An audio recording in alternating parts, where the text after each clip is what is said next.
Olá, hoje estamos aqui começando mais um Nerdcast com meu convidado especial, Dr. Guilherme Scharello, falando sobre direito de trabalho, as principais dúvidas, principais questões. Olá, doutor. Bom dia, doutora Cris, tudo bem? Meu nome é Guilherme Scharello, eu sou advogado especialista em Direito do Trabalho, né, formado na Unibrasil e com especialização na Ematra. Né, então, atuo só no Direito do Trabalho e é o que, digamos assim, Deus me deu de vocação. Né, é uma área que me apaixona muito. Bom, vamos lá. Para começar o assunto, como que eu configuro uma pessoa com um vínculo CLT? Como empregado, né, você quer dizer. Isso. Então, eu lembro dos tempos da faculdade ainda que o professor fazia uma piadinha. Mulher gosta de ir pro shopping, homem gosta de beber chopp. Então, assim, juntando as duas palavras, dá a palavra shop. S-H-O-P. Subordinação. O empregado é aquele que obedece. Então, se a pessoa tem liberdade e não precisa obedecer ordens, ela pode organizar o dia dela, ela não é empregado. O empregado é aquele que tem que obedecer toda e qualquer ordem do empregador, desde que ela não seja ilícita. Né? Esse é um dos requisitos e o principal numa ação trabalhista é o que mais se procura comprovar. A intensa subordinação com o empregador. Né? Quem é o gestor, procura se demonstrar quem que controlava o horário de trabalho, dava as ordens de trabalho e organizava a rotina. Os outros requisitos são habitualidade, empregado é quem trabalha com hábito, né? Ou seja, segunda a sexta, segunda a sábado. Inclusive existe até aquele senso comum, né? Se trabalhou pelo menos 3 vezes na semana, é empregado. Né? Então, não é necessariamente um requisito do empregado CLT, é um requisito da empregada doméstica, trabalhar no mínimo 3 vezes por semana, mas o CLT pode ter casos específicos que ele trabalha só 2 vezes na semana. Como, por exemplo, os vigilantes que trabalham como folguistas. Eles acabavam trabalhando só sábado, domingos e feriados. Então acontece. Outro requisito é o onerosidade. Empregado é aquele que recebe salário. Se você trabalha de graça, empregado você não é. Então, como hoje em dia ninguém faz nada de graça, é o requisito mais fácil. Hoje em dia se comprova, né? A ferramenta Pix está aí para isso. É bem comum você só juntar o teu extrato bancário, mostrando os Pix que você recebe do teu empregador, é a forma mais fácil de comprovar. E o último requisito, inclusive, ele é bem característico, que é o requisito da pessoalidade. Então, assim, o empregado é aquela pessoa específica. Você não pode falar na tua empresa, eu tenho meu irmão gêmeo, amanhã meu irmão gêmeo vai no meu lugar. Não. O requisito é pessoalidade, é você que tem que ir. Não pode mandar outra pessoa no seu lugar. E há muitos casos de ação de vínculo de emprego que se resolve justamente nesse requisito, né, em que você mostra que a pessoa não era obrigada a ir todo dia e quando ela não queria ir, ela mandava outra pessoa no lugar. Mandou outra pessoa no lugar, uma vez que seja, acabou o requisito da pessoalidade. Né? Então, isso é um detalhe bem importante a se observar, tanto né, para o empregado quanto para a empresa. Doutor, uma questão que eu acho que é bem interessante a gente já, no começo aqui, diferenciar. Qual que é a diferença entre empregado, vendedor e representante comercial? Olha, isso é uma coisa que dá muita briga no Justiça do Trabalho, porque nós temos o quê? O empregado vendedor de um lado e o representante comercial do outro. E os requisitos são todos muito semelhantes. E como eu disse, na Justiça do Trabalho procura-se muito brigar para comprovar a subordinação. Só que o representante comercial ele também possui subordinação. Ele também tem que seguir ordens, mas ele segue as ordens que estão no contrato de representação comercial. Ele também tem pessoalidade, porque muitas vezes o contrato de representação comercial ele é para que só o representante contratado trabalhe, que ele não possa ter empregados. A representação comercial que você pode contratar um representante e a sua equipe. Contratar um representante e a sua equipe, você já está diferenciado do empregado. Sim. Você não contrata uma equipe de empregados, você contrata um empregado de cada vez, não é mesmo? Já a representação comercial, o principal requisito a ser comprovado é um requisito extra, tá? Que não é dos comuns da relação de emprego, que se chama de requisito da alteridade. O que ele quer dizer? Que está justamente no artigo 2º da CLT. O empregador é quem assume os riscos do negócio. Então, assim, o empregado vendedor, geralmente ele recebe um salário fixo mais comissões. Ou ele recebe só comissões, só que as comissões não atingindo um patamar mínimo, ele vai receber pelo menos esse mínimo de salário previsto, ou no contrato, ou na norma coletiva. E o representante comercial não. Ele não pode ter um fixo. Ele não pode ser indenizado pelo veículo que ele usa para trabalhar. Se um representante comercial ele tem salário ou remuneração fixa no mês, ele é empregado e não representante. Por quê? Porque aí ele não está assumindo o risco do negócio dele. Quem está assumindo o risco é a empresa que o contratou. Se a empresa indeniza o gasto de combustível ou a manutenção do carro dele, a empresa assumiu. Logo, ela é uma empregadora e não uma tomadora de serviço. Olha como todos os outros requisitos são iguais, mas tem um requisito extra, que na relação comercial entre representante e empregado-vendedor, o que diferencia é essa outra parte. E muitos advogados ficam tentando comprovar a subordinação, mas a subordinação não é um diferenciador nesse momento. Acho assim, doutor, uma questão bem básica, mas que é importante a gente colocar aqui para os nossos telespectadores, é de que essas diferenças, né, que a gente está trazendo, empregado, né, o representante comercial, até depois a gente vai entrar na discussão do PJ, é importante porque muitas vezes o patrão, né, enfim, faz um contrato, seja PJ ou seja, né, como CLT, enfim, ou como o doutor colocou esse outro contrato específico de representante comercial, mas na prática acontece diferente, e daí o que é o trabalho nosso, né, como advogado, no caso da área trabalhista do doutor? Levar para o juiz a informação de que, embora esse contrato, esse documento prevejam certas regras, na prática acontecia diferente, e daí judicialmente o senhor consegue fazer com que aquele documento seja, entre aspas, anulado, né, invalidado, e, consequentemente, né, reconhecido todos os direitos ali da pessoa, seja refeito o cálculo ali de eventual valor que a pessoa tem a receber, né? Então, por isso que é tão importante a gente saber esses requisitos, porque muitas vezes, não, mas eu tenho o contrato ali dessa forma. Tá, mas esse contrato não é absoluto, ele pode ser invalidado, né, doutor? Pode ser invalidado. O que acontece muitas das vezes no contrato de PJ e até mesmo de representante comercial, porque ambos podem ser questionados na Justiça do Trabalho. Imagina você, passou 2, 3 anos trabalhando para uma empresa, foi um caso que eu vi acontecendo, eu vi o julgamento, engenheiro. Engenheiro geralmente é um cara PJ, tem autonomia para trabalhar, né, organiza o seu dia a dia, às vezes tem até outros clientes, e você pensa, não, engenheiro é PJ e pronto, acabou. Mas eu tive um caso que eu presenciei e acompanhei que o quê?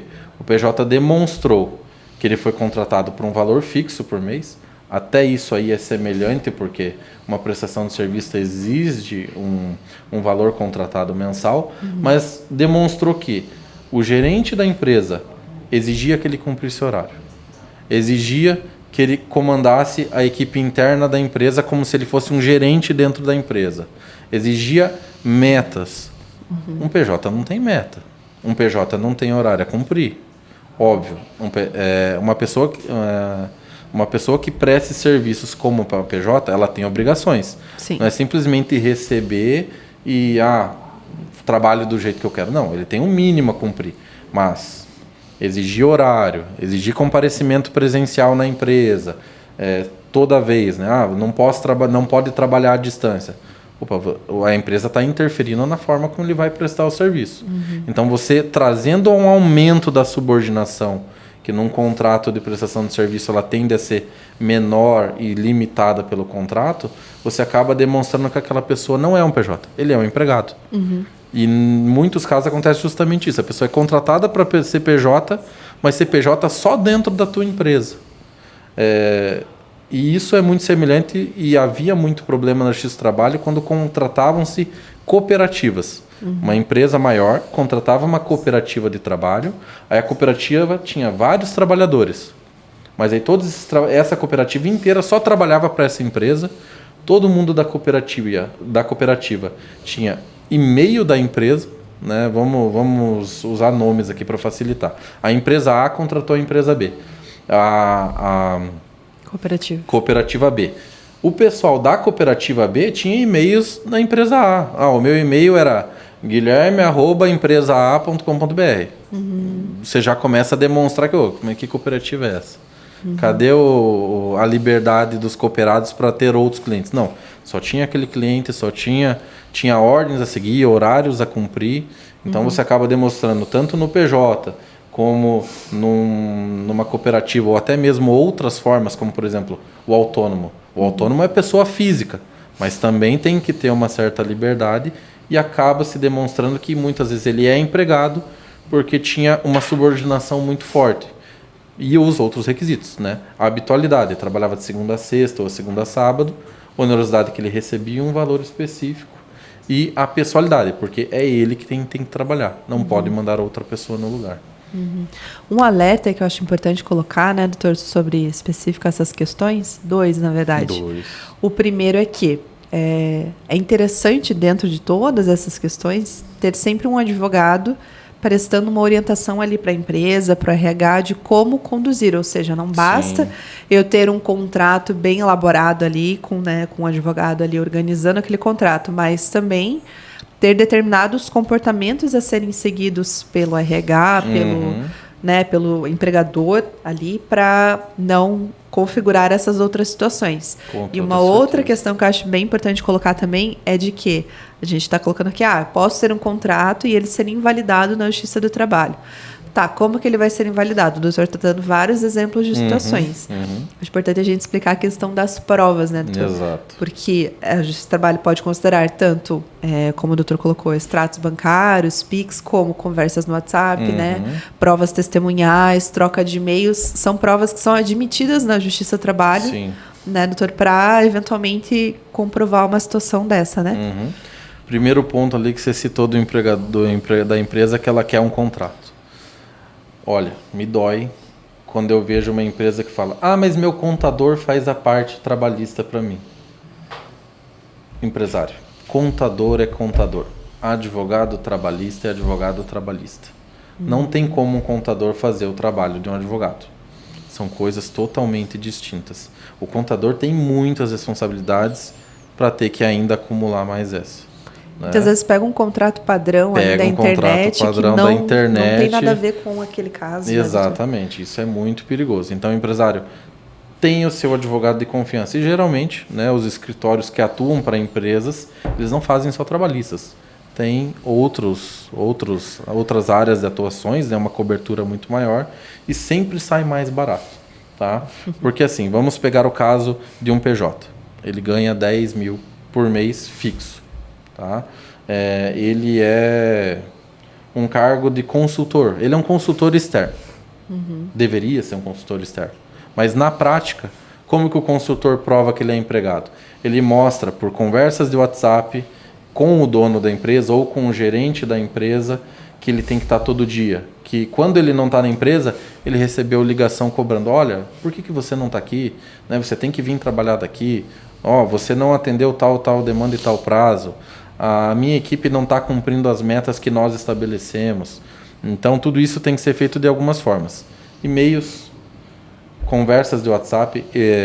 Há casos em que o prestador de serviço ele é incluído no grupo de WhatsApp da empresa dos empregados. Então, ele é só mais um dentro do grupo, né? Então, você vê que o prestador de serviço, na verdade, ele é um empregado como um outro qualquer. Ele está inserido, inclusive, no grupo de WhatsApp dos empregados. Além disso, mais importante, porque não só isso serve como prova, é preciso, a Justiça do Trabalho dá muito poder à testemunha. Tá?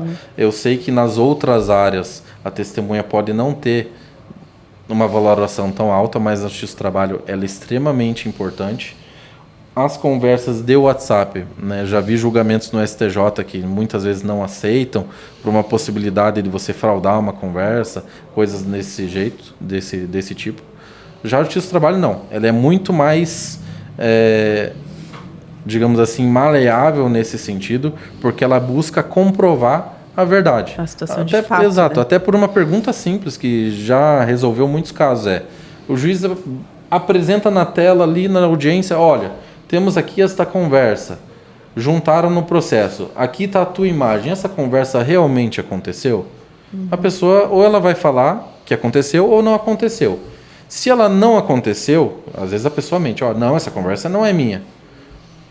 Já vi utilizar, a conversa está aqui no celular, posso apresentar para o juiz?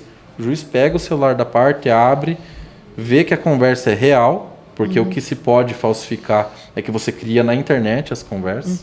Então o juiz vê que a conversa de fato ocorreu e ele usa como prova. Eu sei que na justiça civil isso é bem mais complicado, bem mais difícil. Então o que acontece? É até um princípio de direito do trabalho. É o princípio da primazia da realidade sobre a forma. Ou seja, as conversas de WhatsApp, as testemunhas, os e-mails estão me mostrando que a realidade é diferente da forma. A forma é o quê? O contrato de prestação de serviço. Se a realidade me mostra que é um empregado e a forma me diz que é um prestador de serviço, o juiz, por uma questão de princípio de direito, estando a prova bem embasada, ele vai anular esse contrato. Anulou o contrato. O que acontece? Vamos lá pensar no período de 1 ano, até para facilitar as contas, né? 10 mil por mês. Durante os 12 meses você gastou 120 mil com essa pessoa de prestação de serviço. Você está devendo para ela 10 mil de 13º, 9.600 de FGTS, porque a FGTS é 8% ao mês, no ano dá 9.600. Desculpe. Você deve 13.330 com 33 centavos de férias, que é férias mais 1/3. E você ainda pode dever mais 10 mil de aviso prévio, a depender de como se encerrou. Se você dispensou essa pessoa e não deixou ela cumprir aviso prévio. E ainda um acréscimo, 9.600 de FGTS. Se foi você empresário que dispensou, ainda multa de 40% sobre o FGTS. Né? Ali 40% dá 3.800 e uns quebrados. Essa conta eu não consigo fazer de cabeça agora, mas aí você pensa, olha, além dos 120 mil que já era devido, né, falei ali, 10 mil de um, 10 mil do outro, 13 mil de um, mais uns 9 mil e pouco, mais um postal, você tem mais uns 40 e poucos mil para pagar para o empregado. Além disso, você vai ter que recolher o INSS, que pode abater, né, da condenação ali do empregado, mas o INSS do empregador, que se a tua empresa tiver no lucro real ou presumido, mais 20% no mínimo de contribuição patronal. Então imagine, sobre os 140 mil, mais 20%. Então mais ainda uns 28, 29 mil. Você pagou... Lembrando ainda que também, né, doutor, tendo um processo judicial, a gente mais tem custos, encargos ali, juros, correção desde honorários a data que tinha que ter sido pago, exato. honorários do advogado, honorários de sucumbência. Exato. Né? Parte dali. Você pagou 100, você está devendo pelo menos mais uns 80. Daí para cima. A importância de cuidar com esses requisitos também é porque hoje em dia, até pela questão de imposto, muitas pessoas que trabalhavam no regime da CLT estão passando para o regime PJ, mas na prática estão no regime CLT, né? Só que daí, como a gente está explicando aqui, né, como o doutor colocou, aí chega num processo judicial e consegue, por provas, né, por comportamentos ali, demonstrar que não era aquele contrato PJ, e sim CLT, e daí vem todo esse cálculo, né? Todo esse cálculo em si. Então, daí, muitas vezes o empregador quer economizar ali no imposto e tudo mais, né? Exatamente, ele quer economizar um pouquinho. E eu lembro que teve uma frase também da faculdade, que um professor falou que assim, é só você fazer o que está na CLT e está acabado, você não deve mais nada. E aí eu adaptei essa frase e muitas pessoas se espantam quando eu digo, a CLT não protege o empregado. Ela protege o empregador. Mas como assim? Claro, se a empresa fizer tudo que está na CLT e na norma coletiva do sindicato, acabou. Então aqui, nós moramos em Curitiba. Se você atende um cliente, ele começa a te falar as coisas que estão erradas. Tudo que está errado é o quê? Não recebeu o vale alimentação que está na norma coletiva, não recebeu o vale transporte que está na lei, não recebeu o 13º, as férias. Acontece precisa trabalhar 8 horas por dia. Manda o empregado bater o ponto como se tivesse encerrado e ele tem que voltar a trabalhar sem o ponto batido. Ou seja, não quer pagar hora extra, mas quer que o empregado produza. Também temos outro lado, né? O empregado que dá atestado falso para não trabalhar e receber o dia. Então, dos dois lados tem o pessoal errado. Mas a empresa, se ela seguir o que está na CLT e na norma coletiva, acabou. Uma vez aconteceu de uma pessoa me procurar para processar uma grande empresa de Curitiba, né? E outra pessoa depois procurou a outra grande empresa, né? Melhor não citar nomes aqui. Sim. Mas eu falei, olha, fulano, essa empresa aí não tem como. Tudo que você está me falando, eu sei que é mentira. Não é verdade. Eles seguem à risca. À risca. Eles não erram 1 milímetro. E se por acaso errou e você apresentar para eles, mesmo sem advogado, eles vão te pagar se eles verificarem que está errado. Então, assim, empresa que anda na linha não tem problemas. Eu sei que muitas vezes eu atendi empresários que eles me falaram assim, mas se eu for fazer tudo certo, a minha empresa quebra. Tem esse outro lado. Nós sabemos que no Brasil... Mas muitas vezes o risco de você sofrer uma trabalhista e quebrar aí você do mesmo quebra jeito da mesma forma. também. Você quebra da mesma forma. Porque você levou uma trabalhista... Assim, ó, vamos voltar um pouquinho atrás. Todo empregado tem medo da justiça do trabalho.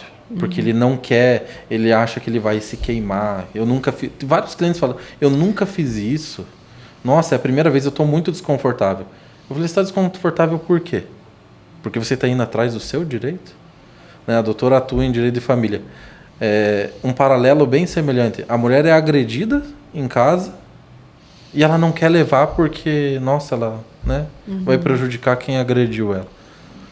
O empregado, depois que ele entra a primeira vez no Justiça do Trabalho e ele vê que é ali que ele tem a força, pegando um advogado da confiança dele, indo atrás dos direitos dele, tendo testemunhas, usando provas, ele vê que a justiça pode ser feita.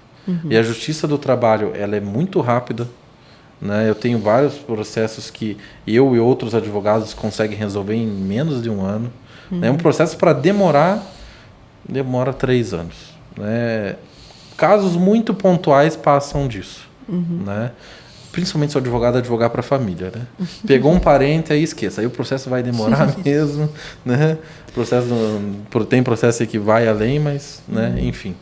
Uma questão bem interessante de colocar, né, doutor, dentro dessa explicação sobre o processo e as provas, é de que, tanto no direito do trabalho, quanto no direito de família, em outras áreas, a gente tem um princípio que é norteador ali, né, das decisões mesmo, né, da nossa atuação ali, que é o juiz é o destinatário da prova. Exatamente. Então, assim, que é o princípio da decisão motivada. A partir do momento em que o juiz se convence, analisando as provas, ele pode tender para um lado ou para o outro. Exatamente. Mas ele analisando aquele caso em específico, pelas provas, pela forma que ele ouviu as testemunhas, leu os documentos, entendeu daquilo ali, fundamentando aquilo com base em artigos, princípios, né, no que for, fundamentando aquilo de que ele se convenceu por um lado ou pelo outro, ele pode decidir. Então, muitas vezes a gente, né, como advogado, olha assim, não, mas seria interessante ter tal prova. Não, mas essas provas não são suficientes. Até a parte mesmo fala, não, mas por isso daqui... Mas o juiz se convenceu por aquilo de que deve ir pelo lado B ou lado A, enfim, deve ser a favor do empregado ou do empregador. O juiz tem essa, entre aspas, autonomia, desde que ele fundamente a decisão dele, né, doutor? Exatamente. E não tem como escapar. Num processo, nós temos o que chamamos de ônus da prova. O ônus da prova é de quem alega. O ônus da prova pode ser mudado por outro lado quando ele traz um fato extintivo, modificativo, né? Extintivo, modificativo ou... Fugiu agora o terceiro requisito. Impeditivo do direito. Não vou explicar os requisitos porque... Sim, é uma questão é uma questão muito né? técnica. Mas o que acontece muitas vezes? Vem testemunha do empregado, testemunha da empresa. A testemunha do empregado fala A. A testemunha do empregador fala B.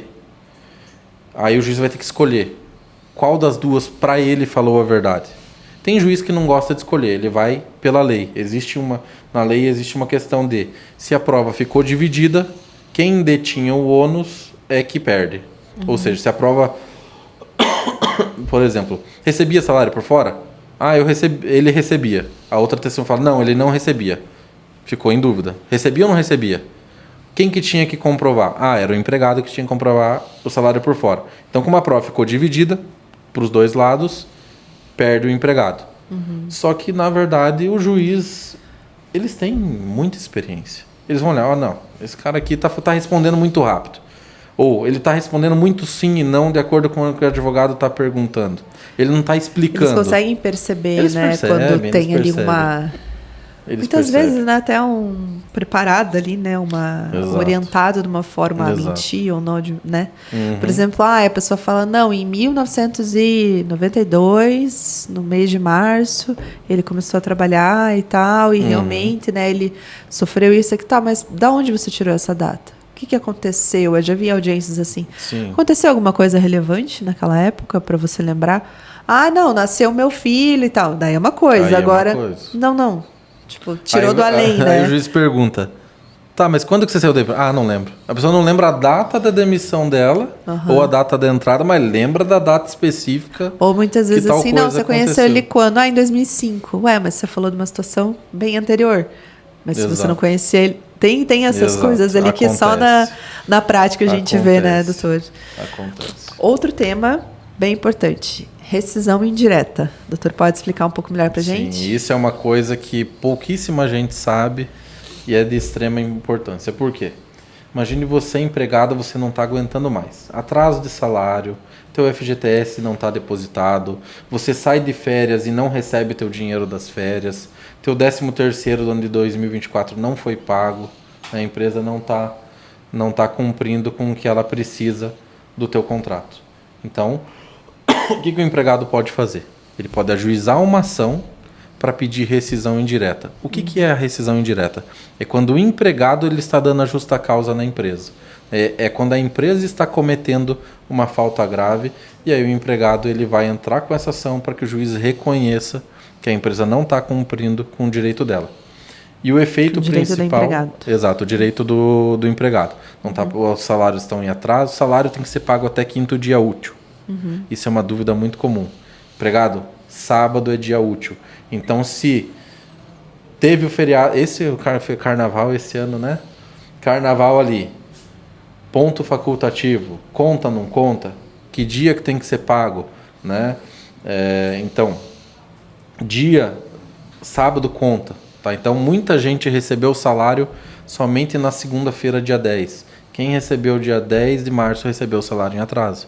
Porque sábado é dia útil e tinha que ter sido pago naquele dia. Tá? Então, só que assim, um atraso de salário já dá justa causa? Não. Tem que ser uma coisa mais grave. Pode acontecer. Então, assim, você está ali há 3, 4 meses recebendo o salário em atraso, mas não atraso de um dia. A empresa está te pagando com 5, 10 dias de atraso. O teu FGTS já está ali 3, 4 meses sem depositar. Né? Você saiu, você já está com salários em atraso, as tuas férias você recebeu só quando voltou. Né? Então, você acaba juntando elementos para ser uma justa causa contra a empresa. E aí a empresa perdendo a ação, ela tem que fazer o quê? Te pagar a rescisão como se ela tivesse te dispensado.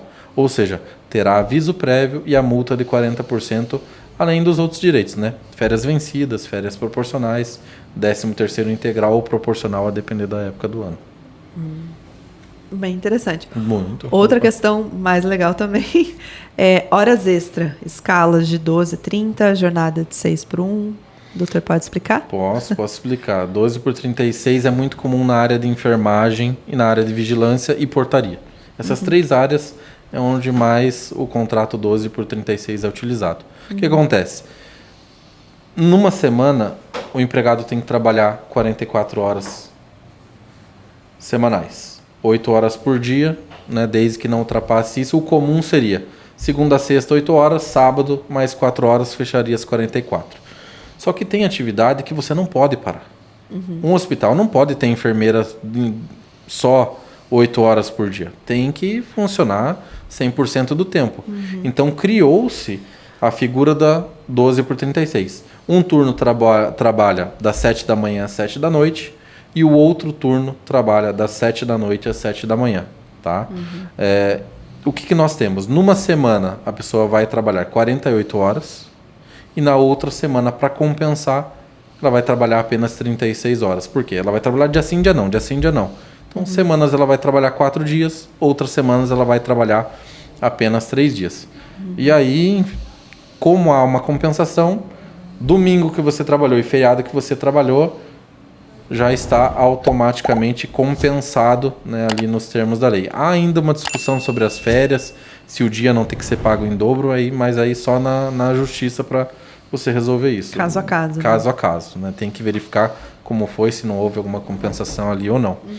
E o 6 por 1, ele veio ali ficou muito em alta no final do ano passado e no início desse ano, porque queriam acabar com o 6 por 1. Diminuir a jornada para 36 horas semanais. Temos... o que acontece? O 6 por 1 ou trabalha dessa forma, segunda a sexta, 8 horas, sábado, 4 horas, então 6 dias para 1 de folga, ou eles utilizam uma diminuição de todos os dias para aumento no sexto dia. 7 horas e 20 minutos por dia para que a pessoa trabalhe 6 horas. Então, isso é válido, isso é possível, mas como sempre nós temos o exagero, porque nós sabemos, quem trabalha em shopping, quem trabalha em mercado, né, é muito comum uma pessoa, às vezes, rodar 2 semanas direto, né? Trabalha, por exemplo, em vez de trabalhar só 7 horas e 20, ela está trabalhando 9 horas por dia, 10 horas por dia. Esse é o problema. Isso que traz muita reclamação do 6 por 1. As pessoas falam, mas eu não tenho tempo de descansar. Um dia só na semana para descansar não dá. Eu tenho meus afazeres de casa. Né? Tem que lavar roupa, tem que cuidar das crianças, tem que... Né, todo o restante. E aí é que traz um certo problema, traz essa discussão do porquê que querem reduzir a jornada. E aí traz uma questão econômica. Do outro lado, a empresa fala, mas se reduzir a jornada, eu fecho a empresa. Porque não tem como eu manter o salário, de reduzir a jornada e ter que contratar mais gente para cumprir o restante da semana. Então, uma problemática ali entre empregado e empregador que o legislador vai ter que resolver com bastante parcimônia. Porque aliviar muito para um lado é ruim, e pesar muito para o outro também é ruim. Porque em vez de você gerar aumento de renda por diminuição de tempo de serviço, você causa desemprego. Né? Então a gente sabe que, querendo ou não, a empresa tem que dar lucro. Senão não funciona. Né? Então, até só voltando um pouquinho no 12 por 36, ele é válido. Você não pode reclamar que você trabalhou 12 horas, querer a partir da 8ª hora como extra. Desde que se respeite dia sim, dia não, dia sim, dia não, e que você não faça dobras, que é você trabalhar 3 dias seguidos, 12 por 12. Trabalhou 12, descansa 12, volta 12, descansa 12, trabalha mais 12. Se fizer isso, aí tem direito a receber todos os dias que trabalhou além da 8ª hora como extra. Então o empregador também tem que tomar esse cuidado. Porque se isso acontecer, são 15 dias no mês, pelo menos, né, de 12 horas. Se ele usar outros dias como dobra, esses 15 dias vai ter que pagar 4 horas extras por dia. 4 horas extras são 60 no mês. 60 horas extras para pagar todo mês fica bem caro. Pesado. Bem caro. Então é por isso que é bem relevante. Doutora, aproveitando, acúmulo de funções. A gente tem depois, né, a caixinha de perguntas ali que os nossos telespectadores mandaram várias dúvidas, mas essa acho que já dá para... Essa deve ter sido uma que mais foi. Teve, mas eu acho que dá para, assim, né, o doutor já dar uma passada ali nesse assunto, explicar o que seria acúmulo de funções e tudo mais. Olha, o acúmulo de função, eu lembro que os professores falavam, toda ação trabalhista boa tem que ter o que aconteceu, um acúmulo de função e um dano moral. Né? E infelizmente aqui na Justiça do Trabalho do Paraná é um tema que ficou muito banalizado, o dano moral também. Porque todo mundo faz tudo. Todo mundo, se mata de trabalhar em favor da empresa. E no Paraná, a princípio, o julgamento o empregado tem que cumprir as ordens desde que sejam compatíveis com a sua condição pessoal.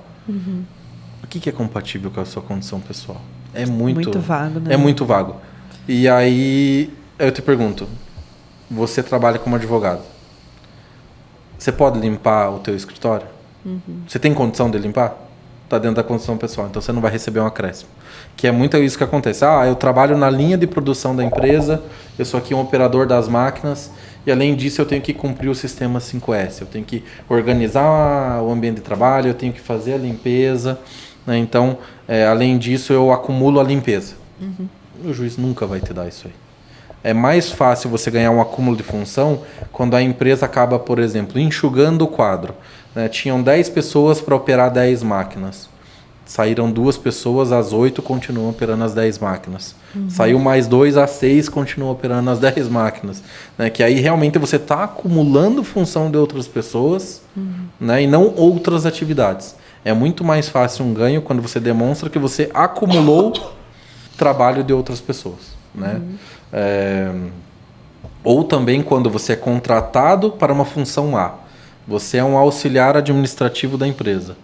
E aí tem a pessoa do financeiro.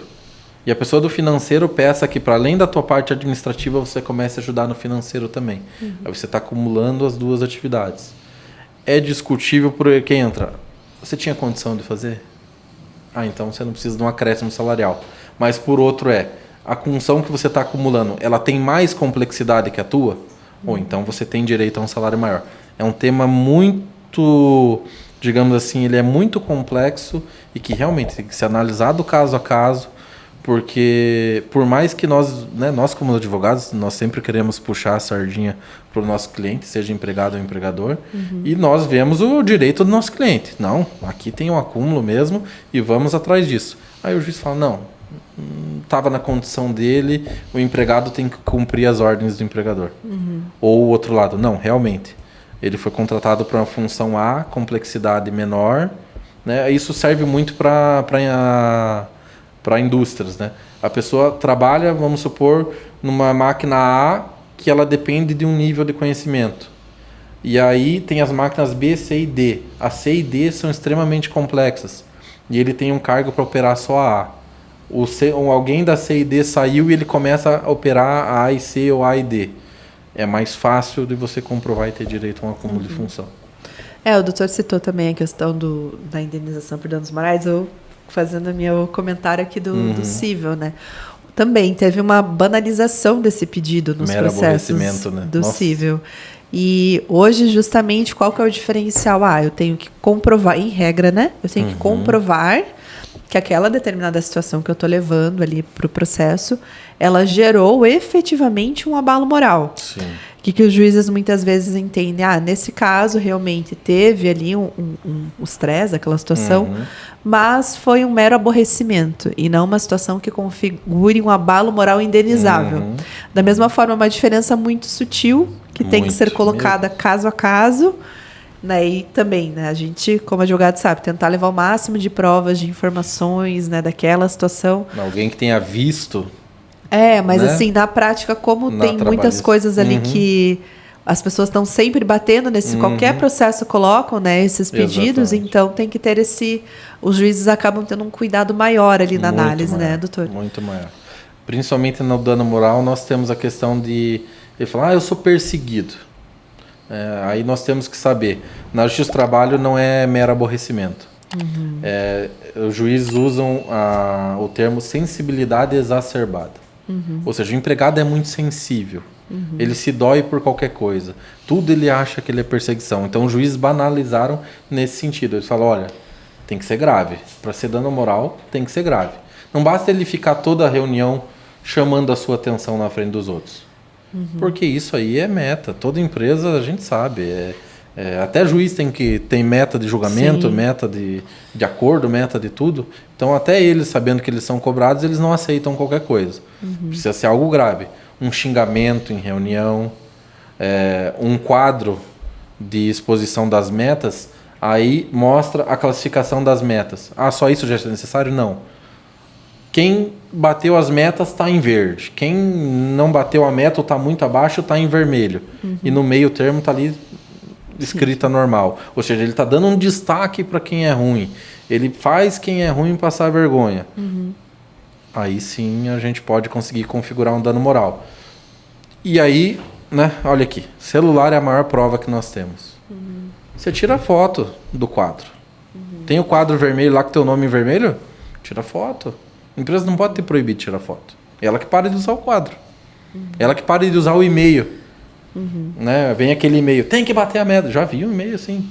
Vocês têm que bater a meta, que senão fulano e fulano vai ser cortado. Né? Quem está em vermelho se vire até dia tal. Coisas mais graves, né? Exato, tem que ser mais graves. E sempre, quando há uma coisa assim... quando vem um assédio, né? O assédio eu acho que é o mais difícil. Porque uma pessoa não assedia a outra, principalmente moralmente, né? Uma mulher não dá em cima de um homem não dá em cima de uma mulher na frente de todo mundo. Tem os mais sem noção, mas de regra, o cara sabe que tem um canto na empresa que a câmera não pega, sabe que a pessoa, a determinado horário do dia, vai tomar um café, o cara vai atrás, fica perturbando. E isso acontece, a gente sabe que acontece. Só que é difícil de provar. Porque o juiz só vai aceitar se alguém disser que viu.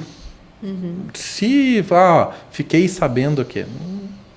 Nessas situações não. acho que é até interessante, né, principalmente de assédio, procurar de uma forma preventiva um advogado trabalhista. Exatamente. Para saber como se portar e como eventualmente produzindo prova ali, né, para um futuro processo, né, doutor? Exatamente, com certeza. Hoje em dia o celular é a maior prova que a gente tem. É uma arma tanto a favor quanto contra. O celular é muitíssimo importante. Bom, doutor, o nosso tema aqui, se deixar falar sobre direito de trabalho, vai não acaba até nunca, amanhã. né? Eu gosto tanto da área que se deixar eu falo né, até domingo. Bom, mas assim, né, considerando que a gente tem o Sim. tempo certo aqui, vamos agora para a caixinha de perguntas, porque o pessoal colaborou aí na participação. Colaborou. Então eu vou ler as perguntas, aí o doutor vai respondendo, ok? Ótimo. Acúmulo de função, como funciona? A gente acabou respondendo, né? Que o acúmulo de função é uma coisa mais complicada de se comprovar quando você só está exercendo outras atividades que não são tão complexas, e é mais fácil quando você faz atividades de outras pessoas que saíram da empresa, ou contratado para uma operação A e passa a exercer uma operação B que exige um conhecimento ou um cargo maior. Tá. Sou contratada para exercer uma atividade, mas acabo agregando outras. Tenho direito? Tenho direito. Aí nós temos o quê? Aí não é bem um acúmulo, porque ela, pelo que eu entendi, ela saiu da função dela. Acaba agregando outras. Agregando. Então, assim, então ela está realmente acumulando. Aí tem uma diferença na Justiça do Trabalho que nós temos de desvio de função e de acúmulo de função.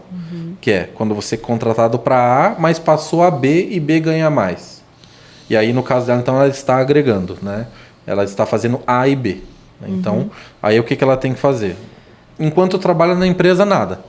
Juntar provas, e-mails, né, conversas com a chefia, né, printar tudo, deixar tudo bem guardado e um print importante. Faça aparecer a data da conversa. As pessoas só saem printando, não tem data. Você precisa mostrar quando as coisas aconteceram. Né? E-mails, né? Então, é muito importante. Até os prints mesmo, doutor, muitas vezes, né, a gente no cartório registrar ata notarial, aí vai constar todas as informações ali de dia, horário. É que o empregado, geralmente, ele, né, quando ele precisa entrar com uma ação, ele está desempregado, está sem renda. E é um custo que para ele naquele momento, né, hoje mesmo, clientes, eu falo, olha, assina a procuração pelo gov.br, porque às vezes o cliente não tem dinheiro para imprimir a procuração quando ele está sendo atendido remotamente. Falou, olha, então vamos fazer o seguinte, marcamos atendimento presencial, eu levo a procuração para você assinar. Então, às vezes o cliente, onde que é o seu escritório? Olha, eu moro em Pinhais, atendo em Pinhais. Mas eu moro muito longe, Fazenda Rio Grande, moro em Colombo, moro em Quatro Barras. Não, né, eu posso ir até você, não é... Acontece, né? Às vezes o cliente não tem nem essa condição. Bom, quero ver como que o doutor vai responder isso de uma forma sucinta. Como funciona o contrato de freelance? Freelance. O famoso freela, né? O freelance, geralmente, ele é o autônomo. Né? Aquela pessoa que vai para um serviço pontual, ele é contratado para um projeto, geralmente. Né? É muito comum na área de TI. Nós precisamos escrever um programa... Né? Precisamos programar aqui e eu estou pagando X horas ou X dias para o freelance vir executar um serviço. Né? É muito comum na área de vigilância também. Vamos ter um evento num estádio de futebol, precisamos de tantos seguranças. Você paga um valor por aquele período específico. Tá? Então é mais nesse sentido. O freelancer é aquela pessoa que é um serviço pontual. Aí é aquela história do início da nossa conversa. Freelance começou a ser utilizado 3, 4 vezes por semana, começa a ter horário para cumprir, você não é freelance, você é empregado. Então, desconfigura o contrato ali de freelance. O contrato é de freelance. Bom, Exatamente. próxima pergunta. Se uma gestante é forçada a pedir demissão, tem validade o pedido? Depende. Melhor É a melhor resposta, né? resposta. Né? Assim, ó. Você como gestante, né, direito de estabilidade até 5 meses após o parto. A empresa começa... Tem muitas empresas que perseguem a mulher quando ela está grávida. Como se ela não tivesse o direito de engravidar, decidir, né, perpetuar a espécie humana. E aí fala, ó, você tem que pedir demissão, eu não tenho como te pagar, você tem que pedir demissão. E fica naquele negócio, se você não pedir demissão, você vai ver, a empresa tem várias sedes. Eu vou te pôr na sede ruim, vou ficar te trocando, cada semana você vai trabalhar numa sede. E começa a perseguir até a pessoa não aguentar e pedir demissão. O pedido de demissão, se for feito e homologado no sindicato, pela lei tem validade. Por que a lei estabeleceu isso? Porque quando chegar no sindicato, a chance do empregado falar para alguém do sindicato, ó, estão me forçando, o sindicato não vai autorizar a homologação. Então, se te forçarem a pedir demissão e você assinar demissão no sindicato, ela é válida. Porque é ali, você tem um advogado dentro do sindicato, você tem um advogado da tua confiança. Né? Você pode procurar um advogado da tua confiança, então você pode não assinar no sindicato. Se você assinar toda a tua rescisão sem acompanhamento do sindicato, ela não é válida. A Justiça do Trabalho afasta esse tipo de pedido de demissão. Bem específico. Bem específico. Bom, autônomo tem direitos trabalhistas? Olha, o direito do trabalho ele não regula só o empregado CLT. Então sim, ele tem direito. Aí é uma coisa muito mais negocial, que vai ser o direito daquilo que está previsto no contrato verbal ou escrito. O mais adequado é que o contrato seja por escrito, tá? Mas se a pergunta quis dizer 13º, férias, FGTS, coisas típicas da CLT, a princípio não. Desde que, como nós conversamos, Na prática ele seja efetivamente um autônomo. Se a prática demonstrar que na verdade ele é um empregado, aí ele pode ter os direitos de um empregado, né? 13º, FGTS, férias, FGTS e mais o que tiver na norma coletiva, né? Bom, outra pergunta. Quando a empresa pode demitir por justa causa? Olha, a lei, aí é que nós temos várias possibilidades, né? Temos o quê? Ato de improbidade, por exemplo. Quando o empregado fez alguma coisa que prejudicou a empresa. Alguém do financeiro desviou dinheiro. A pessoa está sendo, né, improba, né, que é o que diz a lei. Então ela está desviando o dinheiro da empresa. Improbidade é só isso? Não. O empregado que apresenta um atestado falso também pode sofrer uma justa causa. Se for comprovado pela empresa que o atestado era falso, isso não é difícil, justa causa por improbidade. Como que se faz essa prova? Muitas empresas ligam para o consultório do atestado. Olha, pelo prontuário, se a pessoa compareceu no dia tal, você deu esse atestado? Já vi acontecer. O médico, ó, nunca atendi essa pessoa nesse dia. Aqui no prontuário ele só veio X semanas antes. Já vi situações de que o carimbo do médico tinha sido falsificado, roubado e o médico lá fez um boletim de ocorrência e tal, e estavam usando aquele carimbo. Estavam utilizando, né, para dar atestados falsos. Né? E temos diversas outras opções. Não consigo abordar todas elas no tempo que nós temos, mas a mais comum.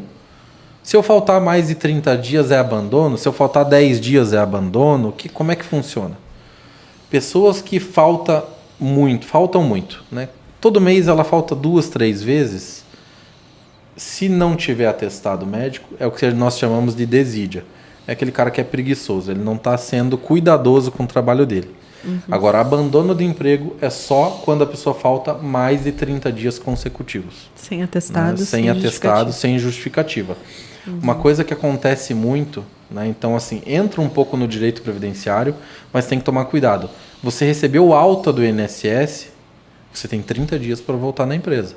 Você recebeu alta, você está recorrendo do INSS e você não avisou a empresa pode te dar justa causa. Então, INSS te deu alta, teu médico não te deu alta e você não avisou na empresa, ó, estou recorrendo disso, você pode sofrer uma justa causa. Então é importante tomar cuidado e avisar. Aí também envolve outras coisas, né? Como por exemplo, diferença entre insubordinação e insubordinação e... Como é que é? Fugiu o termo agora. E desobediência, né? O empregado que é desobediente é aquele que ele não obedece às ordens gerais da empresa. Então ele está sendo indisciplinado, né? Indisciplina. Indisciplina ou insubordinação. Indisciplina é o cara que não segue as regras gerais. Insubordinado é aquele que não segue uma ordem direta. Fulano, aqui nessa máquina eu preciso que você pare de trabalhar a máquina A e venha trabalhar na máquina B. Ele recusou essa ordem, insubordinação. Só isso já dá justa causa? Não diretamente, mas é só para eu poder explicar o que é uma insubordinação, sabe? Bom, direito das empregadas domésticas. Depois de 2015, felizmente, basicamente os mesmos direitos que os empregados comuns. Tá? Nós temos algumas diferenças ali, que, por exemplo, o empregador doméstico é obrigado a ter cartão ponto. Né? Uma empresa só é obrigada a ter cartão ponto se ela tem mais de 20 empregados, antes era 10, mais de 20 empregados ou mais. Né? A empregada doméstica também, o requisito não é a habitualidade. Né? É pelo menos 3 vezes na semana. Né? Então, isso de fato está na lei. Né? Além disso, a questão da empregada doméstica, nós temos algumas diferenças ali em relação à forma da subordinação, que tem que ser uma subordinação para o empregador doméstico, ou seja, o empregado doméstico é aquele que trabalha para uma residência, para uma família. Né? Então, ou você, supondo, você é empregada doméstica como um cuidador de idoso, né? Como uma pessoa que realmente limpa a casa, a babá das crianças. Né? Então, você tem que trabalhar para o lar. Se você faz alguma atividade, por exemplo, eu trabalho na casa da doutora Cristiane, e além disso ela me pede para fazer algo além, eu tenho que ir limpar o escritório da doutora Cristiane, aí ela deixa de ser empregada doméstica. Hoje em dia não traz muita diferença, porque os direitos são basicamente os mesmos. Né? Mas é importante tomar esse cuidado, porque assim, empregada doméstica não tem direito naquilo que está na norma coletiva, porque não existe norma coletiva de empregadores e empregados domésticos. E aí, se você conseguir desconfigurar, você traz tudo aquilo que possa ter numa norma coletiva. Como, por exemplo, né, eu usei como exemplo, ela seria uma empregada comum, porque ela trabalha no teu escritório, e aí teria direito às pessoas que trabalham em escritórios em geral. Contabilidade, advocacia e todas as outras questões. Aí geralmente temos o quê? Quem sabe uma cesta básica, um vale alimentação, um ticket refeição, algum outro tipo de estabilidade que prevê norma coletiva. Então é esse tipo de cuidado que tem que tomar. Empregado doméstico é quem trabalha dentro do lar para pessoa ou família. Bom, teve um comentário ao invés de uma dúvida que não é uma dúvida, mas impressionante como o povo tem medo de CLT, que foi justamente o que a gente conversou aqui, né, doutor? Sim. O que acontece? O combinado não sai caro na visão do empregador. E o empregado, muitas vezes, ele pensa, olha, se eu for empregado registrado, eu não vou ganhar tão bem. Se eu for prestador de serviço, eu vou ganhar o dobro. E eu prefiro ser prestador de serviço do que CLT. A pessoa trabalha 1, 2, 3, 5 anos. Aí chega um momento que a relação, por algum motivo, se desgasta, ou a empresa não precisa mais do serviço, ela manda embora. E aí a pessoa, prestador de serviço, ou empregado, né, dependendo do caso, aí meus direitos CLT, e meus 13º, minhas férias, que eu nunca saí de férias. Ué, mas você não queria ser prestador de serviço? Você não queria ser autônomo? Você não queria trabalhar no teu horário? Porque tem gente que gosta de ser patrão de si mesmo. Então, enquanto está trabalhando, está tudo certo. Acabou a relação, quer os direitos como empregado. Né? E o outro lado, tem muito empresário que tem medo de CLT. Meu Deus o livre, tem que pagar FGTS no 13º, férias, lá. Mas é muito mais arriscado você ter alguém autônomo ou PJ que depois vá querer ser empregado na justiça. Né? Então, tem que tomar cuidado, tem que ver bem o que você precisa. Você precisa de alguém que seja lá todo dia para obedecer a ordem, cumprir horário? Contrate um empregado. Né? Mesma coisa, você é um prestador de serviço, só que você está tendo que cumprir ordem, você é um empregado. Você tem horário para cumprir, você é um empregado. Se você quer realmente ter liberdade, negocie essa liberdade e siga o que foi negociado. Você trabalha conforme né, a sua organização e depois não venha querer dizer o contrário. Mas eu sempre... Agora eu quero meu 13º, minhas férias. Você teve liberdade? Quando você não queria ir, você não ia? Né? Teve um caso que eu atuei, que foi feito acordo na Justiça do Trabalho, que o caminhoneiro, né, operava lá o caminhão e as máquinas de retroescavadeira, falou, não marca diária para mim não, que eu vou descer para a praia, vou descer amanhã, dia 20, e volto lá pelo dia 15 de janeiro. Aí a pessoa saiu, foi dispensada, e meus direitos? Ué? Mas como assim? Na hora que a pessoa quer o melhor dos dois mundos. Sim, ela quer ter liberdade para trabalhar do jeito que ela quiser e depois ela quer os direitos como empregado. Né? Então ele não precisa ser analisado caso a caso. Próxima pergunta. Posso gravar uma reunião privada com o meu chefe sem ele saber? Sem ele saber ou ele sabendo, de qualquer forma. O que você não pode é gravar conversas de terceiros. Se você é um interlocutor da conversa, você pode gravar sim. Até porque, às vezes, esse é o único meio que você tem de prova. Né? Muitas vezes a tua chefia te chama para uma sala em apartado para uma reunião. Ele vai lá para te descascar. Sim. O que, em vez de te xingar na frente de todo mundo, ele te xinga na salinha.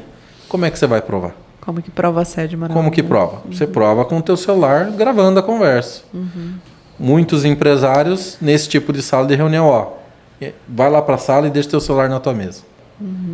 Né? Tem empregados que eu conheço que já levam 2 celulares. Um é só para isso. Caramba. Hoje em dia. Sou MEI, a empresa que trabalho precisa indenizar algo ao dispensar o meu trabalho? Eu acho que daí entra no que a gente já justamente conversou, no que né, nós doutor? conversamos. O único detalhe é, se você é MEI e tem um contrato de prestação de serviço e seguir o contrato como MEI e não como empregado, pode ser que esse contrato tenha uma previsão de, como nós falamos bem lá no começo, o representante comercial tem lei dizendo que, no caso de dispensa imotivada, tem uma indenização a ser paga. Então, o MEI geralmente não é representante comercial, mas pode haver alguma coisa contratual. Tá? Então, ou um aviso, tem que avisar com 30 dias, daí pagar os dias de trabalho, geralmente é isso. Agora, se o MEI for empregado, né, nós conversamos. Sim. Bom, agora vamos para a última pergunta. Deixei propositalmente para ser a última, porque teve grande repercussão na mídia, grande discussão e tudo mais. O que decidiu o STF sobre o reajuste do FGTS? Isso é uma tristeza. Né? Não estou criticando os ministros, né? Mas infelizmente foi julgado de forma desfavorável. Né? Foi entendido que o reajuste da TR era válido enquanto não houve julgamento e que a partir do julgamento, né, no ano de 2024, é que tem que ser feito o reajuste conforme os índices e daí automaticamente a Caixa, segundo se diz, está fazendo a correção correta a partir de tal data. Então, todo mundo que começou com as ações lá em 2014 não ganhou. Ganha só a partir da data do julgamento. Só que muitas pessoas se aposentaram, ficaram lá com um saldo. Infelizmente, a ação não contextualizando foi assim, né, doutor? Começou uma discussão por uma ação direta, né? Uma ação direta de inconstitucionalidade, acho que do PSOL, se eu não me engano, e de mais falando que o índice, só para atualizar quem não estava por dentro do assunto, que o índice que estava sendo aplicado de correção monetária do FGTS pela Caixa Econômica não era correto, porque teve alguns anos que ele não cobriu nem a inflação, né? Aí, por conta disso, a gente teve ali milhões de ações que ficaram suspensas até a decisão do STF, né? De como que seria feito esse cálculo.